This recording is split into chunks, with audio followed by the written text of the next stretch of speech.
Okay, let's unpack this. Welcome, everyone, to today's deep dive. We are looking at a really fascinating article by Ori Karim called Divine Disruption. And our mission today is exploring how to reframe life's sudden crises. Right, the closed doors and all those shattered plans. Exactly. Reframing them so we see them not as, complete disasters, but as intentional transformational interruptions. Like, imagine you're driving down a dark road, trusting your GPS, and suddenly it just starts frantically recalculating your route. You feel lost. Yeah, maybe a little panicked even. But what if that GPS isn't malfunctioning? What if it's actually steering you away from a cliff you couldn't see? Oh, I love that analogy. Because the reason that recalculating moment feels so incredibly frustrating to you is because human nature is, well, it's fundamentally hardwired to cling to the familiar. We just love our comfort zones. We do. We instinctively seek the path of least resistance. But Karim argues that the familiar is actually the enemy of transformation. Wait, the enemy? Yeah, I mean, think about it. If our routines are never interrupted, we just remain stagnant. We stay essentially tethered to versions of ourselves that have, long past their expiration dates. Oh, wow. So we just keep driving the same comfortable route, even if it's taking us absolutely nowhere. Exactly. And to illustrate how necessary that interruption is, Karim points to the story of Moses from the book of Exodus. According to the text, Moses had settled into a highly predictable 40-year routine as a shepherd. 40 years is a long time to just do the exact same thing. Right. But then, a burning bush interrupts his workday.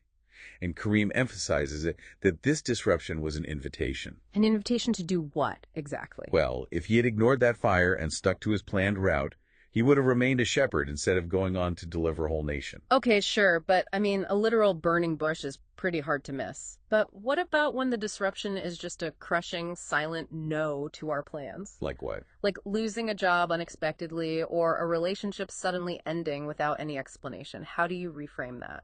That's the hard part, right? Yeah. Karim addresses that by distinguishing between a horizontal view and a vertical view. Okay, break that down for me. So from our limited horizontal perspective down on the ground, a no feels entirely like rejection. It just hurts. But from a higher vertical perspective, that no functions as a redirection, steering you away from those unseen pitfalls. Ah, the cliff from the GPS analogy. Exactly. And what's fascinating here is how disruptions strip away the false identities we tend to build for ourselves. Meaning we attach our entire self-worth to our jobs or our relationships, and when those disappear, we just don't know who we are. Yeah.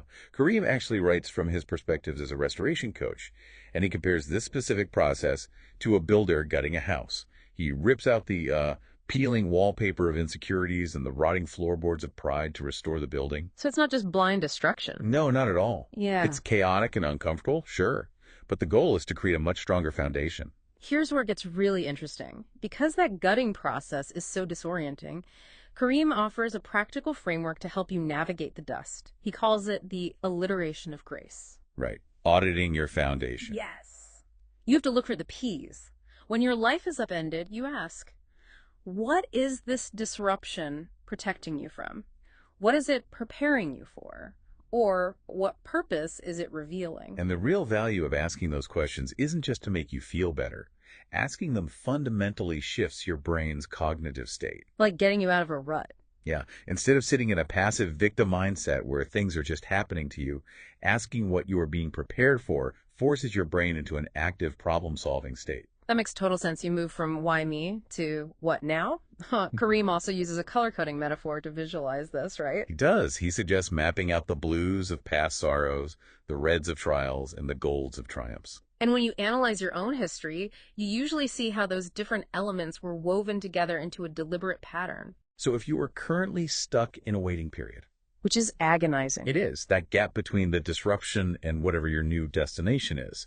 But Karim views that as an incubation phase.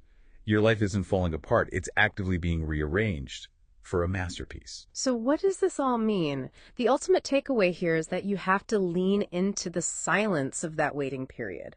Rather than relying on your own failing intelligence to panic and think your way out of it, you just have to trust the timing. I completely agree. And if we connect this to the bigger picture, think about what happens if you actually adopt this mindset. Okay. If you successfully embrace this current disruption as a necessary gutting for your growth, How might your immediate reaction to your next unexpected closed door completely change? The next time your life's GPS shouts recalculating, instead of panicking, you might actually find yourself looking forward to the new destination.